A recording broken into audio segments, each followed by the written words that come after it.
Les petits détails des plus grandes séries, bienvenue dans Aviez-vous remarqué? Quand un groupe d'actrices de seconde zone, un réalisateur raté et un jeune producteur qui ne sait pas quoi faire de son argent décident de lancer une émission de catch féminin, ça donne Glow, la série Netflix qui nous met des années 80 plein les yeux depuis maintenant 3 saisons. Et ça tombe bien parce qu'ici on adore les années 80, presque autant que chercher les petits détails cachés, ce qu'on a fait pour vous dans les saisons 2 et 3 de Glow. Et on commence avec le monde du catch qui s'invite une nouvelle fois dans la série puisque Tammy Dawson, alias Welfare Queen, est toujours interprétée par la véritable catcheuse Awesome Kong et le catcheur Carlito reprend son caméo en tant que frère de Machu Picchu. Dans l'épisode 10 de la saison 2, le bien nommé Chico Guapo qui affronte Liberty Bell est interprété par le vrai catcheur Chavo Guerrero, également coordinateur des combats depuis la saison 1 et qui prêtait son nom au gymnase occupé par les filles. De nouveaux personnages sont créés sur le ring de la saison 2, toujours en hommage aux personnages de la série originale des années 80. Le nouveau personnage de Cherry, nommé Black Magic, est basé sur Big Bad Mama et les Toxic Twins Ozone et Nuke sont basés sur les Heavy Metal Sisters Chainsaw et Spike. Dans la saison 3, c'est Ruth qui porte le costume de Babe, la fille du fermier de la série originale jouée par Ursula Hayden, qui est revenue au générique de la série Netflix comme consultant. Et en parlant de générique, celui du film de Sam dans la saison 2 contient de nombreux membres de l'équipe technique de Glow.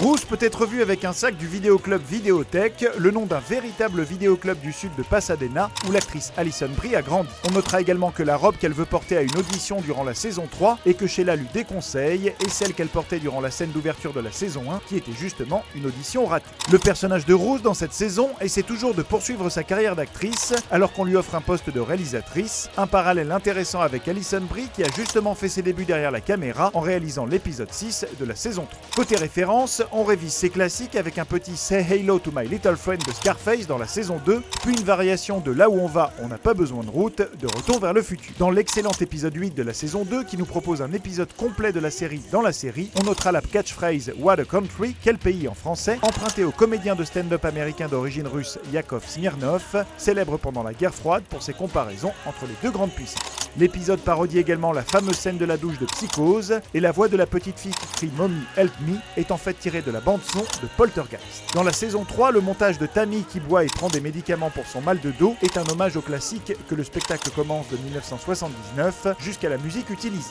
Dans l'épisode 7, lorsque Sam et Justin cherchent le parking du studio, on peut voir deux acteurs en costume de pilote, un petit clin d'œil à Top Gun dont le tournage a bel et bien eu lieu au moment où la série est censée se dérouler. Le monologue de Sheila dans l'épisode 9 est tiré de la pièce de théâtre Mademoiselle Julie de August Strindberg, adaptée entre autres au cinéma en 1999 et en 2014. Enfin, le costume de Carmen pendant le numéro de Noël est un hommage à Andre the Giant, le fameux catcheur et acteur dans Princess Bride. Mais ça bien sûr, vous l'aviez remarqué?